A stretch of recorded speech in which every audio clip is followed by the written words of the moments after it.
South ఇండియాలోని అతి తక్కువ ధరలకి రత్నాలనందించే ఏకైక సంస్థ 6JVR.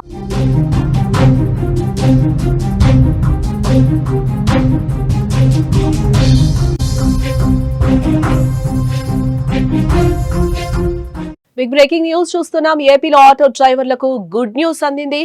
దసరా కానుక ప్రకటించారు చంద్రబాబు. ఆటో డ్రైవర్లకు 15,000 రూపాయలు అందజేత. వాహన మిత్ర కింద ప్రతి ఏటా 15,000 ఇవ్వనున్నట్లుగా కూడా ఆయన చెప్పారు. సూపర్ 6 సూపర్ హిట్ సభలో సీఎం చంద్రబాబు వెల్లడించారు.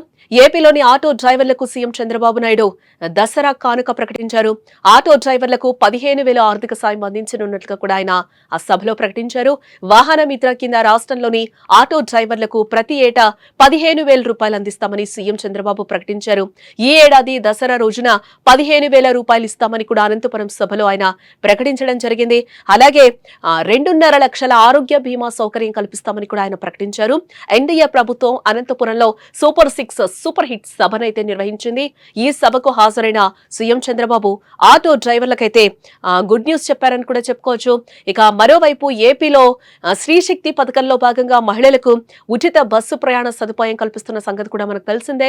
ఉచిత బస్సు పథకం అమలుతో ఆర్టీసీ బస్సుల్లో ఆక్యుపెన్సీ కూడా పెరిగిందని చెప్తున్నారు. మహిళా ప్రయాణికుల సంఖ్య భారీగా పెరిగింది. దీంతో తమ ఉపాధికి గండిపడిందని ఆటో డ్రైవర్లు వాపోతున్నారు. ఉచిత బస్సు పథకం అమల్లోకి వచ్చిన తర్వాత ఆటోలకు గిరాకీ తగ్గిందని, తమ కుటుంబాలను పోషించుకోవడం భారంగా మారిందని ఆవేదన వ్యక్తం చేశారు ఆటో డ్రైవర్లు. పలు చోట్ల నిరసన కార్యక్రమాలు కూడా నిర్వహించిన విషయం మనకు తెలిసిందే. ప్రభుత్వమే తమను ఆదుకోవాలని ఆటో డ్రైవర్లు కోరుతూ వచ్చారు. ఈ నేపథ్యంలోనే సీఎం చంద్రబాబు ఈ నిర్ణయం తీసుకున్నారు. వాస్తవానికి శ్రీశక్తి పథకం అమల్లోకి వచ్చిన ఆగస్టు 15వ తేదీనే ఆటో డ్రైవర్లకు కూడా ఆర్థిక సాయం అందిస్తారంటూ కూడా వార్తలైతే వచ్చాయి. బట్ సీఎం చంద్రబాబు కూడా ఆగస్టు 15న ఆటో డ్రైవర్లకు ఆర్థిక సాయం అందిస్తామని కూడా గతంలో ప్రకటించారు. అయితే వివిధ కారణాలతో అది సాధ్యం కాలేదు. తాజాగా అనంతపురం సూపర్ 6 సూపర్ హిట్ సభలో దసరా రోజున వాహన మిత్ర పథకం ప్రారంభిస్తామని, ఆ రోజే ఆటో డ్రైవర్ల బ్యాంకు ఖాతాల్లోకి 15,000 రూపాయలు జమ చేస్తామని కూడా చంద్రబాబు ప్రకటించారు. దీంతో ఆటో డ్రైవర్ల కుటుంబాలకు కాస్తైనా ఊరట దక్కే అవకాశం ఇక్కడ కనిపిస్తోందని కూడా మనం చెప్పుకోవచ్చు. ఇప్పుడే నేను శ్రీశక్తి ఇచ్చాను.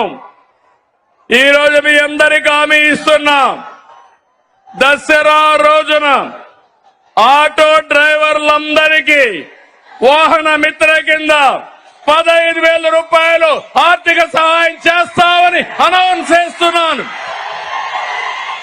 హ్యాపీనా, సంతోషమా అని అడుగుతున్నా. ఎన్నికల్లో చెప్పాం, ఎన్ని కష్టాలున్నా చేస్తాం.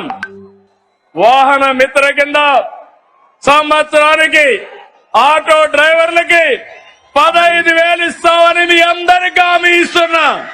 ఇది మంచి కార్యక్రమం అనుకుంటే గట్టిగా చప్పట్లు కూడా చెప్పండి, మంచి కార్యక్రమం అని. ఆటో మిత్ర కింద ఆటో డ్రైవర్లకు 15,000 ఆర్థిక సాయం చేస్తాం, ఎన్నికల్లో చెప్పాం, ఎన్ని కష్టాలున్నా చేస్తామని కూడా ముఖ్యమంత్రి హామీ ఇవ్వడం జరిగింది. ఇది పేదలపై కూటమి ప్రభుత్వానికి ఉన్న ప్రేమ అని కూడా సీఎం చంద్రబాబు స్పష్టం చేశారు సభలో. కూటమి ప్రభుత్వం అందరి ప్రభుత్వం అన్న చంద్రబాబు అన్ని వర్గాల ప్రభుత్వం అని, అందరి జీవితాలు మార్చే ప్రభుత్వం అని కూడా అంటున్నారు. కేంద్ర రాష్ట్ర ప్రభుత్వాలు పేదల జీవితాలను మార్చేలా సంస్కరణలు తెస్తున్నామని కూడా అంటున్నారు. జీఎస్టీ సంస్కరణలతో పన్నులు తగ్గి నిత్యావసరాలు కూడా అందుబాటులోకి వస్తాయి. ఎన్డీఏ ప్రభుత్వం తీసుకున్న ఈ నిర్ణయం కోట్ల మంది పేదల కొనుగోలు శక్తి పెంచుతుంది. ఇదే స్ఫూర్తితో యూనివర్సల్ హెల్త్ స్కీమ్ తెచ్చామని, దీంతో పేదల వైద్య ఖర్చులు కూడా తగ్గుతాయని అంటున్నారు. బీసీలను ఆదుకునేందుకు నేతన్నలకు విద్యుత్ రాయితీలు, మత్స్యకారులకు ఆర్థిక సాయం, మద్యం షాపుల్లో 10% కేటాయింపులు, నాయ బ్రాహ్మణులకు జీతాలు పెంపు, సెలూన్లకు ఉచిత విద్యుత్, సోలార్ రూఫ్ టాపుల్లో ప్రత్యేక సబ్సిడీ ఇస్తున్నామని అన్నారు. అర్చకులు, ఇమాం, మౌజన్లు, పాస్టర్లకు గౌరవ వేతనం పెంచామని, ఎస్సీ ప్రజల చిరకాల ఆకాంక్ష అయిన వర్గీకరణను ఎవరికీ నష్టం లేకుండా పూర్తి చేశాం, జీఎస్టీల జీవన ప్రమాణాలు పెంచుతున్నామని కూడా ఈ సందర్భంగా సభలో ముఖ్యమంత్రి చంద్రబాబు నాయుడు స్పష్టం చేశారు.